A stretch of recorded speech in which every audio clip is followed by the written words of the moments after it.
Pessoal, nós estamos aqui hoje para falar de um tema extremamente relevante e que está muito quente no momento, não só no Brasil, mas no mundo todo, que é o Open Banking. O Open Banking ele vem mudando a forma como os clientes interagem com seus recursos, interagem com suas contas bancárias, interagem com os serviços financeiros ao longo de todo o mundo.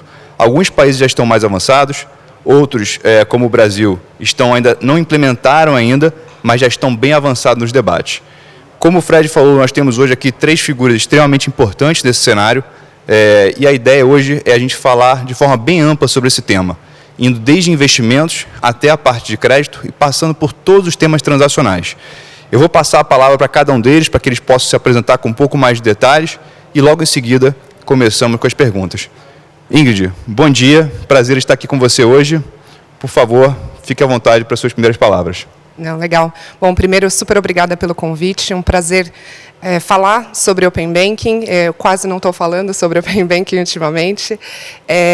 Como falaram, eu sou a fundadora do Linker. O Linker é um banco digital focado em pequenos e médios empreendedores. O nosso foco é ajudar realmente os pequenos e médios empreendedores a terem sucesso, a conseguirem navegar bem na parte financeira. A gente sabe que para muita gente é um desafio. E linkar o Open Banking com essa parte de pessoa jurídica, a gente vai falar um pouco mais sobre isso, é a nossa missão, é a minha missão também. E aí a gente vai explorar um pouquinho mais ao longo do debate. Muito obrigada novamente. Olá, bom dia. Queria agradecer o convite do banco e do CARP. Eu sou Moacir, um dos fundadores do Kinvo. O Kinvo é um consolidador de ativos financeiros para a área de investimentos, hoje que conta mais de 700 mil usuários, mais de 140 bi de reais cadastrados, né? O Open Banking para a gente vai ser um grande passo, um verdadeiro divisor de águas, e a gente aguarda ansiosamente aí os próximos passos e as novas fases que estão surgindo. Bom dia, também queria agradecer pelo convite. Eu sou o Marcelo, CEO, fundador da Cellcoin. A Cellcoin, como o Fred comentou, é uma grande plataforma aberta de serviços financeiros. Hoje nós atendemos mais de 150 bancos, fintechs, corretoras e todo tipo de empresa que quer oferecer serviços financeiros. E temos uma API aberta que fornece soluções de APIs de débito automático, saque, débito, recarga. E agora com o Open Banking a gente está bastante animado para possibilitar que fintechs possam criar novas experiências para os seus usuários. Legal, muito obrigado, pessoal. Bem, o Open Banking, como eu falei, é um tema muito amplo, né? E ele envolve diversos produtos financeiros e diversas visões. Quando você fala de Open Banking, muitas vezes várias visões aparecem. Então, eu queria começar aqui com uma pergunta para a gente começar a afunilar um pouco o tema, vou começar com o Moacir, que é o seguinte: Moacir, como é que a Kinvo enxerga o Open Banking? Assim, quais são, digamos assim, os principais aspectos que animam a Kinvo nesse novo cenário? Primeiro que o nosso negócio é baseado em dado, né? Então, a nossa matéria-prima é dado. Então, o Open Banking, todo o pilar é baseado nisso. A segunda coisa é a própria existência do Open Banking, que é o grande pilar, justamente que os dados pertencem, na verdade, a esse investidor. Então, ele conseguir acessar isso e usar esses dados de uma forma que gere benefícios para ele. Então, é o grande pilar também de existência do Kinvo. A gente sempre quis trazer transparência para esse investidor de todas as informações. Ainda no Brasil, a área de investimentos é uma caixa preta, né? Então, existe muito pouca informação na ponta sobre os produtos que ele investe, sobre o resultado desses produtos, e a gente quer ajudar a mudar esse cenário. Legal. Então, Moacir, eu entendo que a sua visão ela é muito na linha de agregar dados e transformar esses dados em uma informação mais relevante para esse usuário, correto? Exatamente. Através desses dados, a gente consegue verificar o resultado de cada produto, comparado ele ao benchmark, e a gente consegue até melhorar essa performance desse usuário, através de várias ferramentas que a gente desenvolveu. Perfeito. E aí nessa linha, né, realmente essa parte de agregação de dados me parece aí, talvez um dos primeiros passos do Open Banking. Mas eu queria talvez aprofundar um pouco isso mais, talvez agora até com a própria Ingrid. Ingrid, como é que você enxerga talvez os próximos passos do Open Banking, principalmente para o cliente PJ, né? Como é que é o impacto do Open Banking para esse cliente pessoa jurídica, essa empresa que utiliza serviços bancários? Seria só na parte de dados? Tem algo transacional que pode evoluir ao longo do tempo? Como é que você enxerga essa questão? Os benefícios eles são inúmeros, né? Então, como já foi comentado, a questão dos dados são super importantes para você também personalizar produtos e serviços financeiros para todos os nichos, todos os públicos, não só PJ, mas também PF. Mas tem uma questão muito importante também que a gente costuma falar quando fala de PJ, que é a gestão.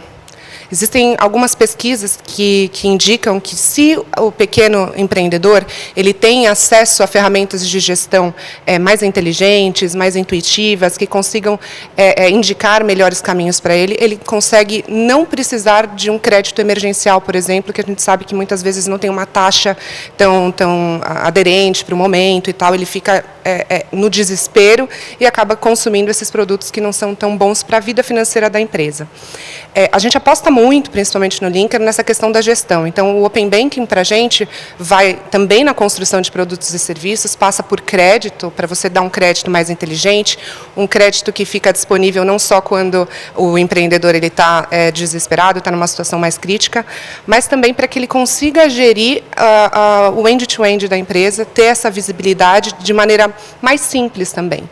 E que quem está lidando com esse cliente consiga também entender melhor a sazonalidade dele, né? Então, fluxo de caixa, sazonalidade, como que ele consegue otimizar alguns processos, alguns custos. Então, por exemplo, pegando um exemplo mais claro, se você tem, por exemplo, muito contato com fornecedores, então todos os meses você tem os mesmos fornecedores, você consegue fazer um comparativo de custo, você consegue ver se ele está aumentando ou diminuindo esses custos com esses fornecedores, e por aí vai, o céu é o limite nesse sentido. Então, para PJ em especial, acho que para PF a gente já tem algumas soluções bem interessantes de gestão, mas o Open Banking vai dar muito valor para essa questão de gestão para o pequeno e médio empreendedor. Perfeito. E quando você fala de gestão, Ingrid, você diz até ao ponto de chegar meio que um banking integrado a um ERP, algo nessa linha? Ou é um passo antes? Acredito que todas essas frentes. Então, o banco integrado com todas as plataformas que esse empreendedor usa, não só a parte de ERP, outras ferramentas de gestão, mas também, por exemplo, integrado com contabilidade, integrado com outros prestadores de serviço que são interessantes, e também uma flexibilidade, né? Então, hoje, e a gente ia comentar um pouco sobre isso, a gente acredita que o Open Banking vai tirar a necessidade de você ficar acessando plataformas diferentes financeiras, por exemplo. Então, numa mesma plataforma, você vai conseguir acessar a sua conta, os seus investimentos, outros produtos e serviços financeiros, câmbio, seguros, consumindo a mesma experiência. Então, a experiência tende a ser mais fluida nesse sentido, você tem menos fricção na parte de usabilidade, por exemplo. Perfeito. Muito obrigado, Ingrid. E, Marcelo, assim, quando a gente fala da Kinvo, né, o Moacir cita muito a parte de investimentos, que é o foco da Kinvo. A Ingrid cita muito a relação com o cliente pessoa jurídica. A Cellcoin, ela trabalha muito com o cliente individual, certo? E ela trabalha muito com a transacionalidade, né, do cliente, né, que é o dia a dia dele, desde ele comprar um crédito para o celular dele até uma outra interação que ele tem que usar o smartphone dele, a Cellcoin está sempre permeando isso. Como é que a Cellcoin enxerga o Open Banking? É uma pergunta ampla, mas para ouvir você, a sua visão do Open Banking em benefício da Cellcoin. O Cellcoin, primeiro, a gente enxerga o Open Banking como um conceito, né? Uma mudança de quem é o dono do dado, né? O dono do dado deixa de ser o banco, a instituição, e passa a ser do usuário. E o usuário pode usar aquele dado dele, o seu histórico todo financeiro, para receber melhores ofertas, melhores produtos. A gente acredita muito no empoderamento do usuário através do Open Banking, ele poder usar seus dados, compartilhar com uma instituição para receber propostas melhores e mais personalizadas. Na inclusão também, a gente acredita no Open Banking como conceito e a gente acha que ele vai bem além do que está sendo feito no Banco Central. Então, a gente acredita um pouco tem o Open Banking chamado de regulado do Banco Central e tem o que a gente chama de Open Everything, né, que você pode compartilhar qualquer dado seu. Então, a gente hoje tem também conexões, por exemplo, com concessionárias, onde o usuário consegue compartilhar o histórico deles de contas pagas. E isso tem sido muito usado para microcrédito, por exemplo, porque a gente tem dezenas de milhões de brasileiros que não têm um histórico de vida financeira. Então, ele consegue compartilhar qual o ticket médio da conta de energia dele, se está pagando em dia ou não, e isso mais algum dado ou outro financeiro, ele consegue receber um crédito, às vezes, que ele não tinha acesso. Então, na Cellcoin, a gente começou oferecendo serviços financeiros transacionais para destravar o acesso para novos entrantes, fintechs, bancos digitais que queriam ter acesso a poder permitir que o seu usuário fizesse transações antes restritas aos bancos grandes. E a gente acredita que o Open Banking a infraestrutura que está sendo criada vai viabilizar um novo tipo de transação, que é essa transação de compartilhamento de dados. E os casos de uso que podem ser criados com esse tipo novo de transação são infinitos. Assim, vão desde de uma validação de um cadastro, um QIC, uma previsibilidade de renda, até a iniciação de pagamento, que é a última fase do Open Banking. Perfeito. Esse termo que o Marcelo falou muito interessante, né? O Open Everything, né? Eu acho que isso mostra como é que o Brasil é um país muito criativo, né? No bom sentido. Porque apesar de, obviamente, a regulação do Open Banking ser uma regulação super complexa e precisar de um tempo de maturidade nas suas comissões e nos comitês de grupos de trabalho, o brasileiro ele consegue formas criativas de, digamos assim, estar à frente no dia a dia do regulador, né? E nessa linha, eu queria também falar um pouquinho do Moacir, explicar um pouco. Eu sei que o Moacir também tem algumas iniciativas na Kinvo para tentar estar um pouco à frente, porque a gente sabe que o Open Banking de investimentos ainda vai demorar um pouco, mas a Kinvo já tem algumas iniciativas para começar isso de forma independente também, né? Quer falar um pouquinho também sobre isso, Moacir? Claro. A gente já vem trabalhando há alguns meses com o foco de antecipar um pouco o Open Banking, isso que o Marcelo trouxe aí. Esse Open Banking paralelo, ele acontece também fora do mundo. Hoje, mais de 70% das operações de dados na Europa ainda é crawler. Crawler, na verdade, são robôs que buscam informações dentro desses sites, né, de várias empresas. O Kinvo já está trabalhando nisso. A gente deve, nos próximos dias, aí, já fazer alguns lançamentos de algumas casas importantes.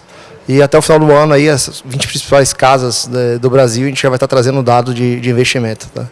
Isso vai mudar completamente a experiência do usuário da gente e a forma como ele vai acessar os dados e interagir com a gente. Então, a gente acredita que esse processo vai ser um processo bem importante aí, junto ao Open Banking. Legal.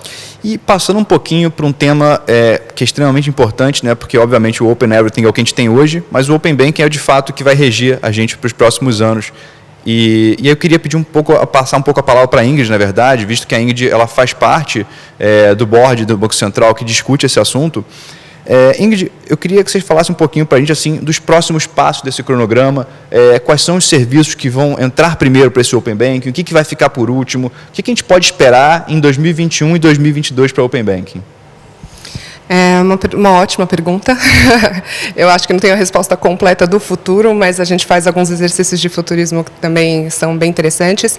Mas contando um pouquinho sobre esse trabalho que a gente está desenvolvendo, obviamente, perto do Banco Central, junto com o Banco Central, que é o Conselho Deliberativo. O Conselho Deliberativo ele tem as cadeiras dos representantes das entidades financeiras. Então, você tem FEBRABAN, a BBC, e tem também as cadeiras que representam ali grande parte das fintechs, instituições de pagamento, e é bem interessante porque na construção da governança do Conselho Deliberativo, as cadeiras elas foram criadas com peso igual.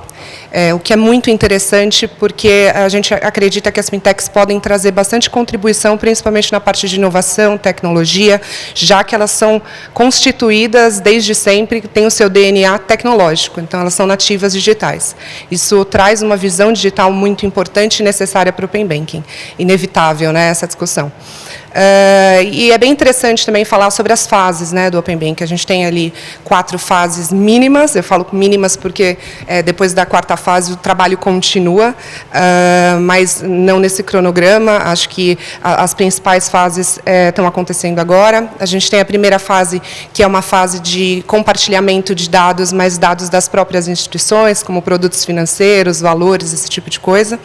E aí, nas outras fases, a gente vai tendo compartilhamento das informações do cliente cliente de fato. Então, as primeiras informações são as vinculadas ao cadastro, onboarding, e depois você vai agregando os produtos financeiros. Então, você começa ali com crédito e vai chegar, obviamente, na parte de investimentos, a parte de seguros e demais produtos. E como é que está sendo, mais ou menos, né? Então, você tem a fase que o conselho ele vai deliberando, literalmente, quais são os entregáveis dessa fase, e na sequência, quando você já delibera sobre os entregáveis, você começa a deliberar sobre os entregáveis da fase 2 e, concomitante, você entrega aquilo que foi definido na fase 1. Então, esse trabalho está sendo paralelo. A gente, nesse momento, está definindo quais são os entregáveis da fase 3 e entregando, de fato, o que foi definido para a fase 2. É muito trabalho, de fato, para todo mundo. Então, tem o conselho que delibera sobre o que foi definido dentro dos grupos técnicos. Os grupos técnicos, inclusive as empresas que estão aqui fazem parte dos grupos técnicos, são muito importantes, porque são as pessoas, de fato, das instituições que são envolvidas com o tema, que vão trazer para a gente quais são os pontos importantes. E o nosso papel, obviamente, é seguir o cronograma e dar esse direcionamento pós os apontamentos dos grupos técnicos. E aí, por que a gente fala que é um projeto que ele é vivo, né? Mesmo depois do final da quarta fase, ele vai continuar. Primeiro, porque os produtos financeiros eles são muitos, e não dá para fazer tudo de uma vez. Então, a primeira coisa vai ser, de fato, essa questão dos dados do próprio cliente, não ainda o seu comportamento de consumo, e aí a gente vai agregando comportamento de consumo. Também, assim, na iminência, a gente tem já a SUSEP, já começando os trabalhos com relação ao Open Banking da parte de insurance, né, de seguros, e aí a gente vai ter outros reguladores também para o futuro, como CVM e demais reguladores, participando e deliberando sobre os temas específicos de cada um dos reguladores. E o que a gente pode esperar? Como eu comentei no início, eu acredito muito que na fluidez no futuro dos produtos financeiros. E o que significa isso? Hoje a gente sente que tem muita fricção de você consumir produtos financeiros que às vezes não são compatíveis com o seu perfil, mas que por essa dificuldade, muitas vezes um pouco de burocracia de você procurar uma outra instituição para iniciar o relacionamento, você fica naquela instituição que você sempre teve relacionamento, e isso tolhe um pouco a liberdade do consumidor de escolher aquilo que é melhor para ele. E isso vem muito vinculado com a educação financeira. Então, eu enxergo o Open Banking como um grande divisor de águas, assim como eu acho que o Plano Real foi. Eu tomo a liberdade de fazer essa comparação. Eu não tive a oportunidade de trabalhar no Plano Real, mas agora eu estou tendo a oportunidade de trabalhar no Open Banking e vejo que vai ser um mundo financeiro antes e depois do Open Banking, também com essa questão de educação, porque o consumidor ele vai precisar, eu costumo falar, tomar o ownership daquilo que ele está fazendo. Então, vai ter que começar a ler os termos de uso, política de privacidade, entender minimamente com quem ele está se relacionando, o que essa entidade está fazendo com os dados, com quem está compartilhando, com qual finalidade esse compartilhamento está acontecendo. Então, vai ter uma transformação também no pensamento do consumidor, no comportamento desse consumidor, de se responsabilizar mais e entender, consequentemente, isso vai ser um grande ganho para a educação financeira. E aí, como a gente vai consumir esses produtos financeiros, é uma questão, obviamente, de futurismo, né, uma brincadeira de futurismo, mas acredito que vai cada vez ficar mais fluido, mais fácil você consumir, você vai ter mais liberdade de escolher aquilo que faz sentido para você, para o seu momento. Empréstimos, por exemplo, a grande intenção do Open Banking é democratizar o acesso, a gente ainda precisa avançar bastante nesse sentido. E o que significa democratizar? É ter mais opções mais personalizadas, com taxas mais atrativas e que beneficie a economia como o bom crédito tem que ser. Então, o crédito é um dos pilares do Open Banking, assim como a experiência do consumidor e a democratização do acesso a serviços financeiros, que a gente tem bastante desafio também. Então, vai ter bastante coisa boa. Bastante coisa. Realmente é um mundo que não tem fim, né? Porque é o que você falou, quando parece que é fácil montar um banco, mas quando você vai ver as funcionalidades que tem, as microfuncionalidades, é uma coisa que não tem fim. É muito complexo e imagino a complexidade que seja para criar padrões para essas informações fluírem de um lugar para o outro, né? Não só padrões regulatórios, mas também padrões tecnológicos. E falando de obrigações e responsabilidade, pegando esse gancho no que a Ingrid falou, alguns anos atrás eu participava da Comissão de Inovação da FEBRABAN e nós tivemos as primeiras conversas com o Banco Central sobre o Open Banking. Na época, a Austrália estava começando a soltar o seu modelo de Open Banking, a Inglaterra também estava começando a soltar. E nessas primeiras conversas, as fintechs, as startups ainda não participavam. Eu achei muito interessante isso que a Ingrid falou, porque agora as startups têm uma participação no conselho com o Banco Central e um peso de voto igual, o que é extremamente importante para que a gente possa chegar num modelo que atenda a todos os players desse mercado. E nessa linha, Marcelo, eu queria fazer uma pergunta para você sobre as obrigações e responsabilidades dos participantes. Quando eu falo participantes, é separando os incumbentes dos novos entrantes, né? Quais são as obrigações e responsabilidades de cada um? Você podia falar um pouquinho para a gente, por favor, desse tema? Claro, claro. Eu acho que todos têm que ter a mesma obrigação, né? Se todo mundo que está participando, os incumbentes, os novos entrantes, eles têm essa questão da reciprocidade, que é um conceito. Se você quer consumir os dados, você também tem que doar.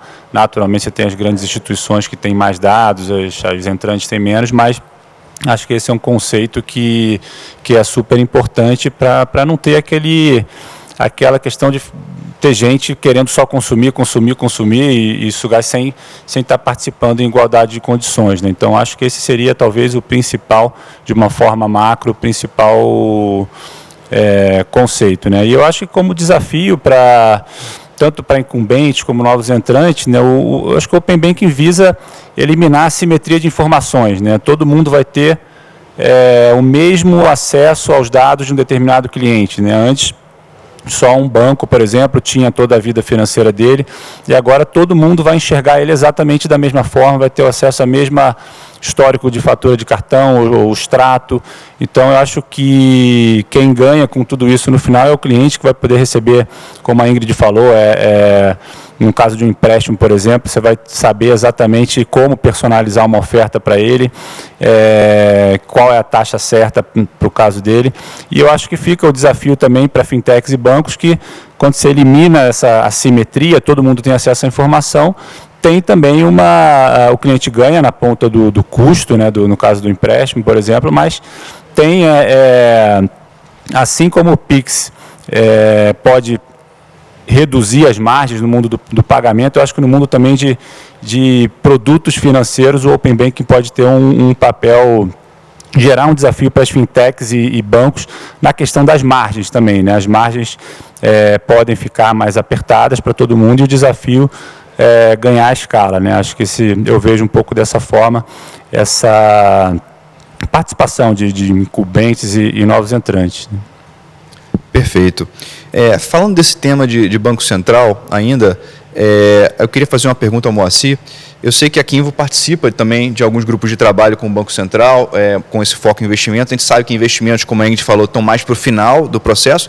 Como é que tem sido esse debate, Moacir? Que nível de profundidade, que nível de profundidade a gente pode esperar dessas medidas do Banco Central, dessas regras voltadas para investimentos? A gente está falando de coisas muito básicas ou já temos realmente debates mais profundos? Está no início ainda a quarta fase, o tema de investimentos, então está começando a ser organizado que tipo de dado vai ser entregue ou vai ser compartilhado.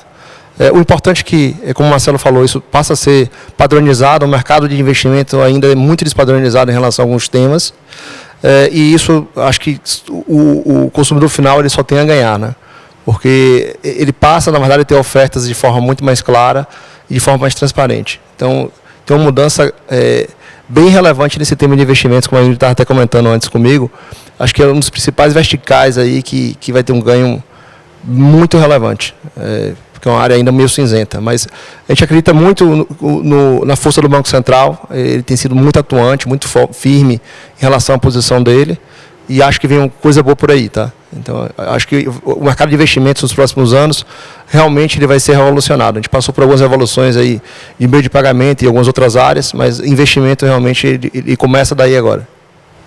Perfeito. Antes de subir aqui no palco, nós estávamos conversando ali, né, sobre vários temas, falamos até de criptoativos, assim, realmente é já um tema para um outro fórum, mas eu acho que tem um tema super bacana que a gente estava falando, que eu queria que a Ingrid falasse um pouco, que é o Open Banking. A gente está falando aqui muito do Open Banking no Brasil, mas obviamente o Open Banking é um tema mundial, né? Alguns países aí como a Austrália, a Inglaterra, eu diria que talvez sejam hoje os mais avançados nesse tema, pelo menos do ponto de vista regulatório. Eu queria que a Ingrid falasse um pouco como é que tem sido essa experiência em outros países, né? O própria Inglaterra e Austrália, ou se tem algum outro país realmente que a gente pode utilizar como exemplo, e o que a gente pode aprender de positivo e de negativo com essas experiências? É super pertinente falar sobre isso, porque quando a gente está falando de Open Banking, quem ainda não teve contato com o tema acha que é alguma coisa que a gente inventou aqui no Brasil, mas, na verdade, é uma tendência mundial. Principalmente seguindo a Lei Geral de Proteção de Dados, que também aconteceu na Inglaterra e a gente também já implementou aqui no Brasil, que tem muito vínculo com o Open Banking, porque no final do dia a gente está falando de dados, sejam dados pessoais ou da empresa, ou os dados de comportamento de consumo de produtos financeiros. E o nosso grande espelho com relação ao Open Banking foi o UK mesmo, foi a Inglaterra.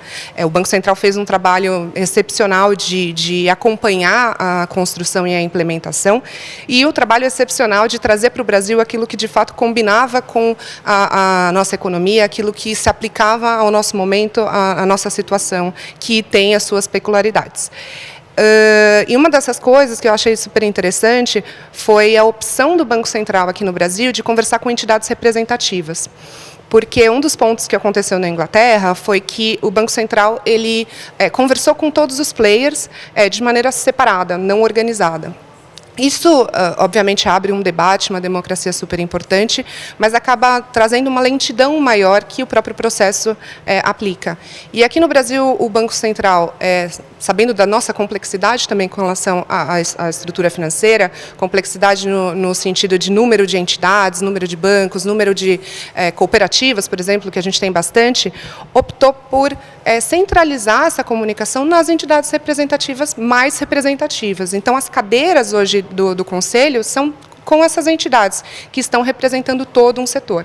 E aí, nos GTs, nos grupos de trabalho, você tem as entidades trabalhando para que isso seja consolidado e levado para o Conselho. Então, isso é super interessante, porque ditou um ritmo importante para a gente, já que o ritmo do Open Bank está bem acelerado aqui no Brasil. Mas, de maneira geral, assim, a gente está muito similar ao que aconteceu lá.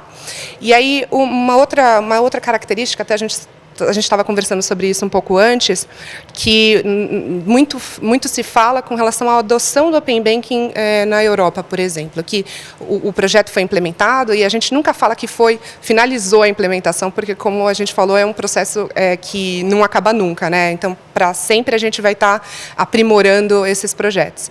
Mas a adoção, por exemplo, não está num ritmo tão acelerado lá na Europa, por exemplo. Só que aqui no Brasil a gente tem desafios diferentes e desafios até um pouco mais profundos, né? Então a gente tem o desafio de desbancarizados, por exemplo, a gente tem algumas urgências que precisam ser resolvidas, que eu acredito, é uma opinião pessoal, que a nossa adoção vai ser mais acelerada.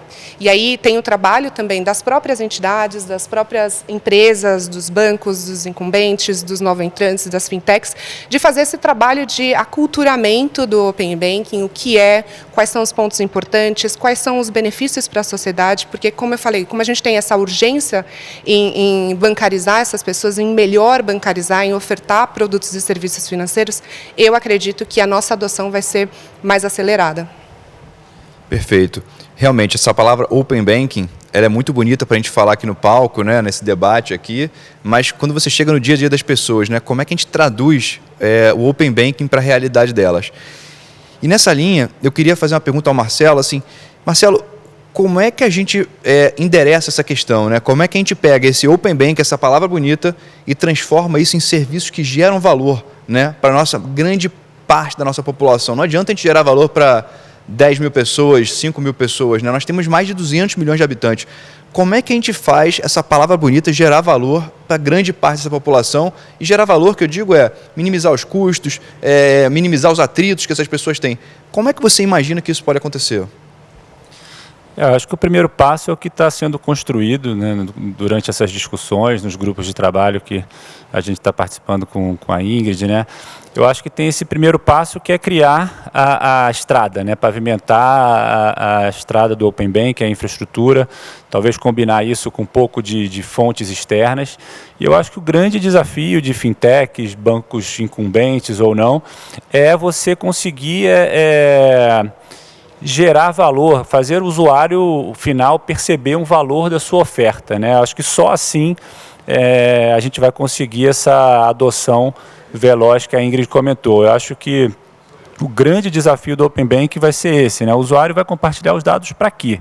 Será que ele vai entender que ele vai ter um benefício para isso? Será que ele vai conseguir perceber que o crédito pode ser melhor ou que as finanças deles vão ficar mais organizadas dentro de um aplicativo, por exemplo, se ele compartilhar os dados, né? Porque não é uma operação hoje trivial para o consumidor, você compartilhar os seus dados bancários, sua senha, né, para consulta, suas chaves, e ainda mais para essa população desbancarizada que tem questões culturais, de informalidade, uma série de outros itens que são desafiadores nessa questão da adoção. Então, eu acho que o grande desafio, né, em paralelo com a questão da infraestrutura, da garantia da segurança através da LGPD, toda a parte enfim, criptografia, eu acho que está na criação de casos de uso, de projetos que façam sentido para o usuário, que gerem valor do usuário e que ele consiga perceber isso para tomar a iniciativa de dar o consentimento no compartilhamento dos dados. Acho que esse vai ser o grande desafio na adoção do Open Banking. Perfeito. Falando em geração de valor, Moacir, eu queria ouvir um pouquinho você sobre o tema. Assim, hoje a gente sabe que a Kinvo está muito focada na parte de investimento, mas a gente sabe também que vocês estão expandindo para outros mercados, provavelmente até na parte de controle de gastos, né? Já que você está agregando investimentos, por que não agregar gastos também? Como é que você imagina que o Open Banking pode ajudar a Kinvo nessa questão? Quais são as grandes vantagens que você acha que isso vai ter para o nosso cliente final, digamos assim? Quando você fala de investimentos, as pessoas têm muito ainda só poupança, né? Investimento, na verdade, passa por todo um planejamento financeiro, de quanto se gasta, de quanto se guarda e como é que você guarda esse dinheiro. Então, para o ano que vem, a gente tem um planejamento para entrar na área de PFM e ajudar também essas pessoas a gastar melhor, a controlar os seus gastos. E hoje, quando a gente traz os dados, hoje falando um pouco do serviço que a gente criou de crawler, a gente já traz dados, inclusive, de hábito de consumo. Então, você vai conseguir utilizar, já via interações que a gente já trabalha em algumas ferramentas internas com IA, criar experiências únicas. Por exemplo, a gente vai conseguir identificar quanto o cara gasta de taxa de cartão por ano. Falar, olha, tem um cartão para você, que a anuidade é gratuita e você tem um serviço melhor. Então, você vai chegar a esse nível de profundidade, tá? Então, assim, ou o valor vai ser muito percebido para esse cara ceder os dados, ou eu acho que ele não vai ceder. O brasileiro ainda é muito desconfiado, mas a gente vem passando por uma transformação digital absurda. Quando você pega 40 milhões de bancarizados na pandemia, é a primeira resposta. E a segunda o Pix hoje já tem mais transação do que TED Doc. Então, quando ele vê o valor percebido, quando ele entende que para ele é um benefício, isso de fato passa a coexistir e a funcionar muito bem. Muito bom. Assim, quando você fala desses números do Pix, né, eu tinha uma percepção pessoal minha que eu achava que o Open Banking teria um desafio muito grande de adesão no Brasil, né? Porque existe um gap grande entre você criar um ambiente regulatório e você, de fato, entregar um produto ao cliente final. Mas o sucesso do Pix realmente me impressionou. A forma como as pessoas aderiram, com a velocidade que aderiram, é impressionante. Você chega com qualquer pessoa na rua, você tem que fazer uma transferência, a pessoa já fala, me faz um Pix, né? Me manda um Pix. Já virou quase que uma gíria, né? Digamos assim, pelo menos nas grandes cidades. E isso, de fato, me fez abrir muito a cabeça em relação ao Open Banking. E isso me faz abrir a cabeça em relação a como o nosso sistema financeiro brasileiro ele é avançado em relação a outros países, principalmente europeu e americano, que eu acho que são os principais exemplos que a gente tem mais próximos, né? Obviamente, o sistema chinês ele é muito diferente, ele é baseado em cima de uma outra arquitetura, mas... E a gente falou já de Europa, basicamente Inglaterra com o Open Banking, falamos também um pouquinho de Austrália. E Ingrid, você que está muito conectada nesses temas mundiais, e Estados Unidos, como é que está os Estados Unidos dentro dessa questão do Open Banking? Assim, a gente sabe que lá existe muito Open Everything, né? Você tem lá os grandes crawlers que funcionam há anos, né, para agregar valores e informações, mas como é que está de fato o assunto Open Banking? É um tema discutido lá? Como é que está essa questão? O termo em si, não muito, mas lá sempre foi mais aberto, né, do que aqui. Então, vou dar um exemplo clássico. Tem uma fintech fundada por brasileiros, mas que o mercado consumidor é americano, que é o Brex. E desde sempre, desde a fundação, o Brex conseguiu fazer a conexão com o banco, porque eles dão cartão de crédito para pessoa jurídica, especialmente para empresas de tecnologia, startups, e eles não têm, por exemplo, esse comportamento de consumo, eles não têm o transacional dessas empresas, e analisar um balanço, por exemplo, de uma startup, não é algo que vai ajudar muito no crédito. Principalmente as startups que estão começando e tal, é um modelo de negócio diferente. E aí, como é que eles conseguiram? Eles fecharam parceria com um grande banco lá na região que eles estavam atendendo, e através desse consumo de dados eles conseguiam enriquecer esse motor de crédito para dar esse cartão de crédito para essas pequenas empresas, para as startups. Então, lá, minimamente, essa conexão já existe.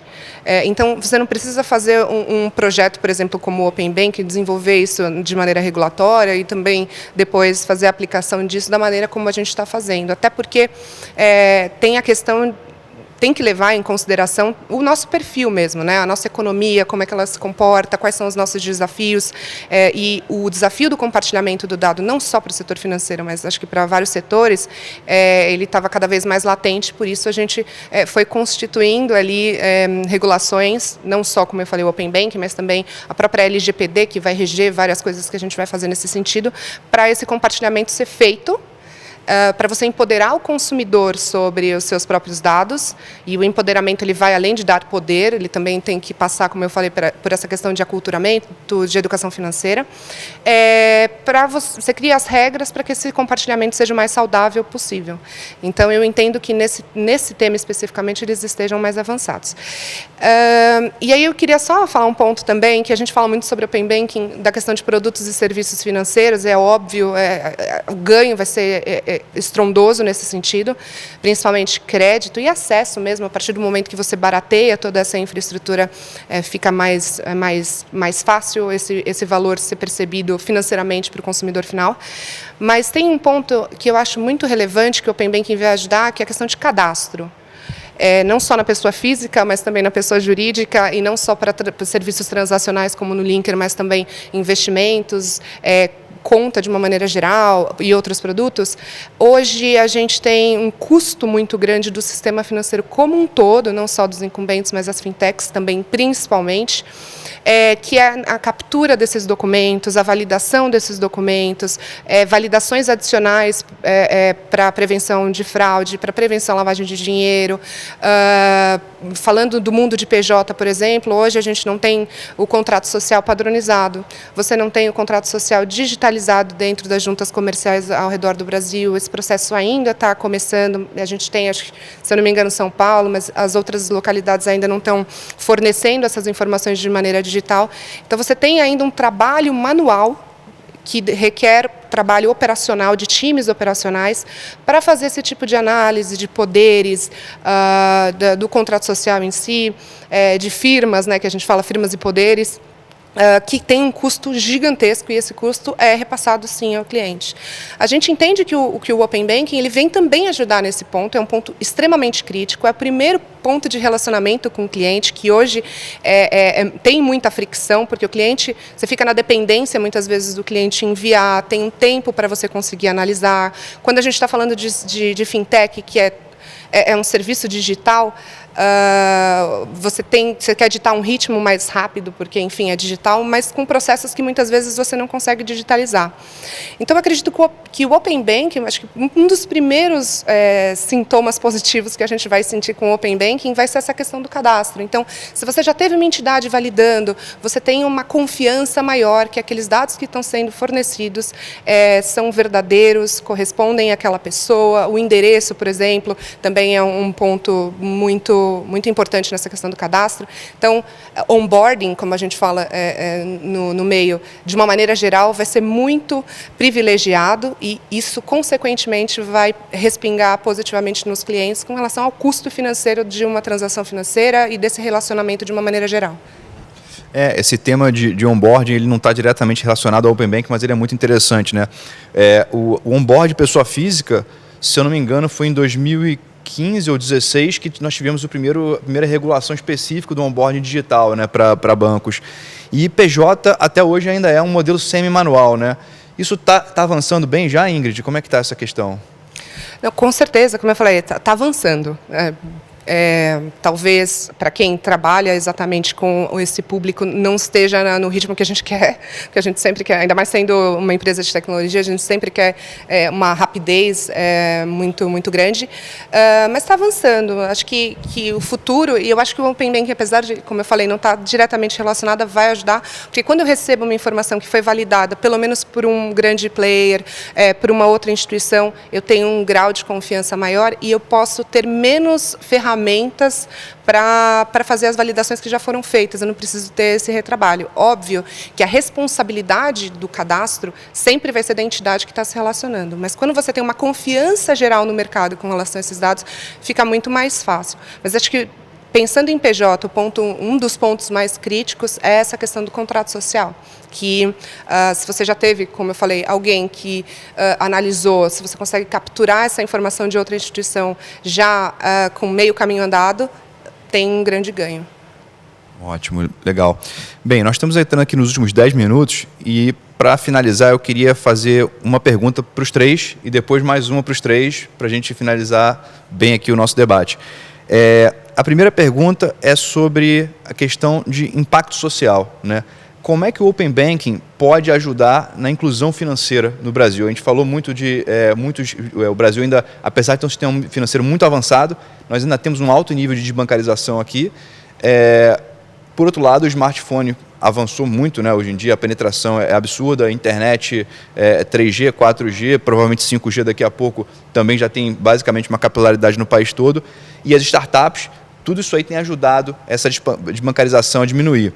Então eu queria começar com o Marcelo. Marcelo, como é que você enxerga o impacto do Open Banking nessa inclusão no sistema financeiro?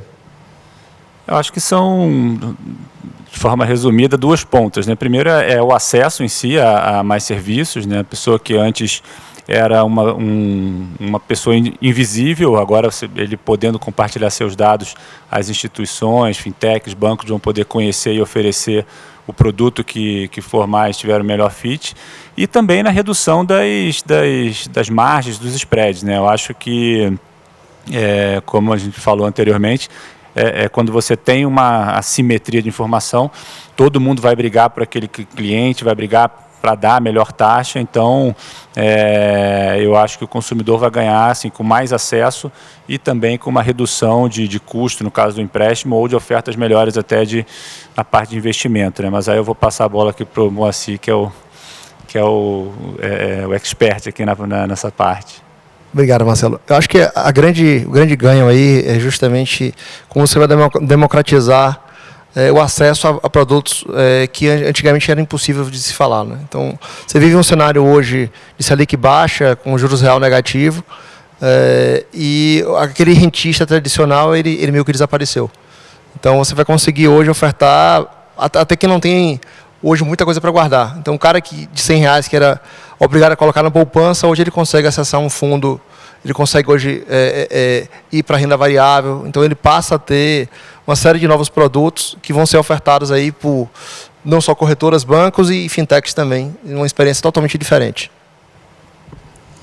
É um tema que eu gosto muito, essa questão de impacto social. As fintechs, apesar de muita gente não fazer esse link automático, elas têm no seu DNA o impacto social a partir do momento que ela facilita a entrada de pessoas no sistema financeiro, a partir do momento que ela cria essa inclusão digital também e oferece produtos mais baratos, mais personalizados. Então, já estamos inseridos dentro do impacto social.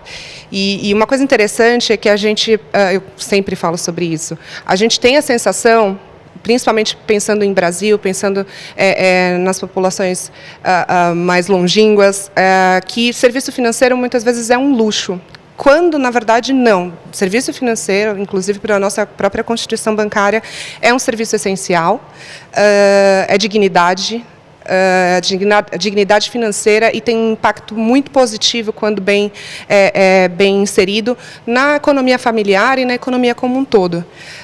Então, a partir do momento que o Open Banking ele tem como pilar o acesso a bons produtos e serviços financeiros, o acesso da população como um todo, já gera assim, um grande futuro de impacto social positivo no Brasil, e principalmente com relação à educação financeira, vai sim possibilitar que as pessoas tenham mais insumos para conseguir aprender sobre serviços financeiros. Eu costumo dizer que quem não tem acesso não aprende, por mais estudioso que seja a prática. Então, se você não tem acesso a uma conta, não sabe como funciona, dificilmente você vai ter essa profundidade no aprendizado. Então, a prática ela vai ser muito estimulada com esse acesso. E é interessante até falar assim, do dia a dia de pessoa jurídica, né?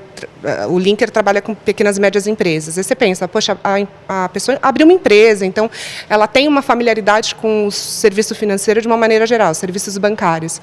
E basicamente, todos os dias, a gente tem cliente perguntando qual que é a diferença de um DOC, de uma TED, o que é uma compensação bancária, um boleto, quando que ele compensa, não compensa. São dúvidas muito básicas. Então, quanto mais a gente fala, a gente que é do setor financeiro, às vezes a gente fica até enjoado, né? O pessoal falando muito, acha que está falando muito sobre fintech, sobre serviços financeiros, mas quanto mais a gente fala, mais isso vai chegar em quem tem que chegar para aprender e que a gente consiga crescer, todos nós, o mercado financeiro de uma maneira geral. Ótimo. Bem, nós falamos aí de aspectos regulatórios, falamos de como é que o Open Banking está sendo estruturado no Brasil, falamos também de outros países, e agora, para finalizar, eu queria falar um pouquinho de Cellcoin, Kinvo e Linker, né? Eu queria que cada um aí explicasse o que é o primeiro produto que vocês estão pensando em desenhar aí, baseado já no Open Banking. Talvez aí, Marcelo, fique à vontade para começar aí. Bom, na Cellcoin, né, a gente acredita que o Open Banking é uma extensão do que a gente já faz. A gente começou em 2016 oferecendo APIs, serviços financeiros através de APIs para os cartões pré-pagos, que foram as primeiras fintechs, e passamos a atender bancos, corretoras, vários novos entrantes que não tinham acesso a nenhum tipo de serviço, não conseguiam oferecer um pagamento de conta, um débito automático, um saque, e a gente pavimentou toda essa parte transacional, a gente destravou o acesso a serviços para essas empresas todas. E agora a gente já tem também APIs de Open Banking, por enquanto ainda no mundo do Open Everything, né? Conectado a várias fontes, estamos participando dos grupos, e a nossa ideia é ser esse motor por trás das fintechs, bancos e outras empresas como RPs, né, que querem construir novas experiências para os seus clientes, combinando esse tipo de transação novo, de compartilhamento de dados, e também transações como Pix, pagamento de contas. A gente acredita muito na força do conjunto de ter todos os serviços numa plataforma só aberta de APIs. Para a gente é uma dor enorme que a gente tinha que alimentar os dados, né? Então, assim, o Kinvo ele tem 700 mil usuários, mais da metade deles ativos, são mais de 7 milhões de dados imputados lá.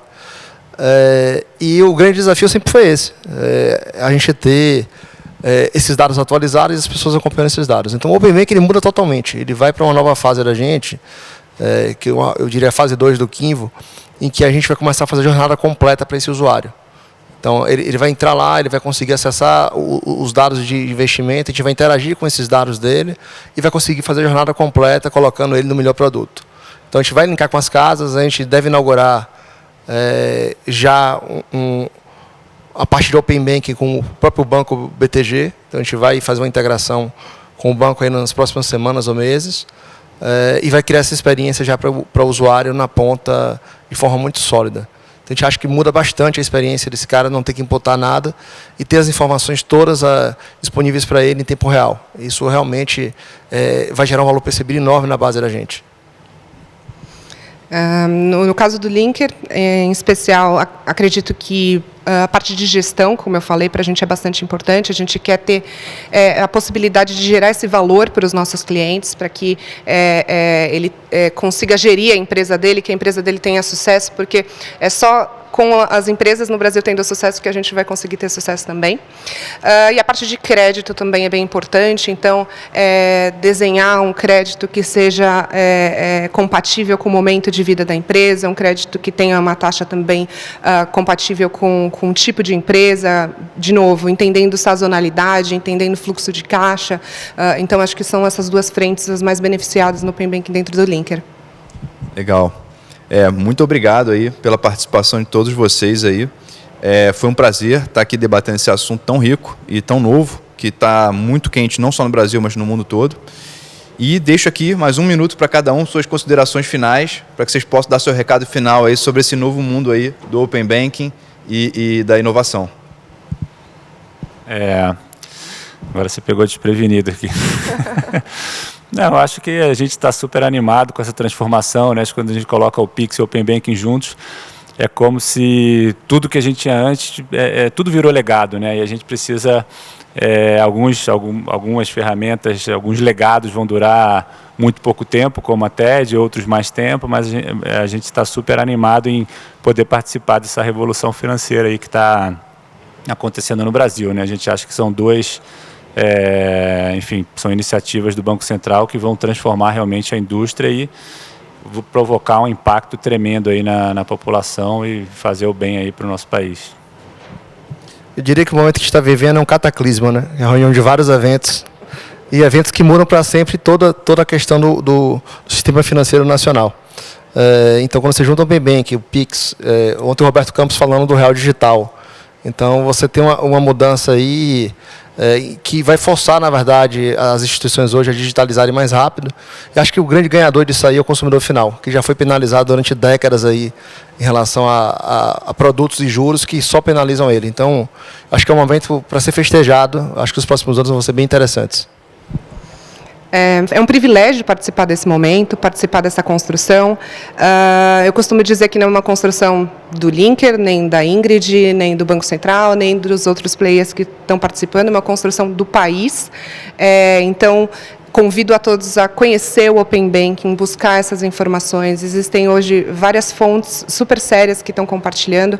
Essa educação com relação ao Open Banking vai possibilitar o engajamento da população futuramente com relação ao projeto. Então, vamos ficar todo mundo animado, buscando informação, para quando chegar a gente consiga aproveitar da melhor forma possível. Perfeito. Eu acho que essas palavras da Ingrid foram muito interessantes, né? Certamente nós estamos vivendo um dos momentos mais excitantes do sistema financeiro, não só brasileiro, mas global. E a única certeza que nós temos é que os próximos 5 anos certamente serão muito diferentes dos últimos 5 anos. E a evolução que nós vamos ter nos próximos 5 anos serão realmente transformacionais, né? Quando você coloca Open Banking, criptoativos, blockchain, tudo isso junto, a gente de fato só tem uma certeza: não sabemos o que vem por aí. A única coisa que nós podemos fazer é continuar acompanhando, estudando e se atualizando. Muito obrigado a todos, um bom dia e ótimo CEO Conference para você, telespectador.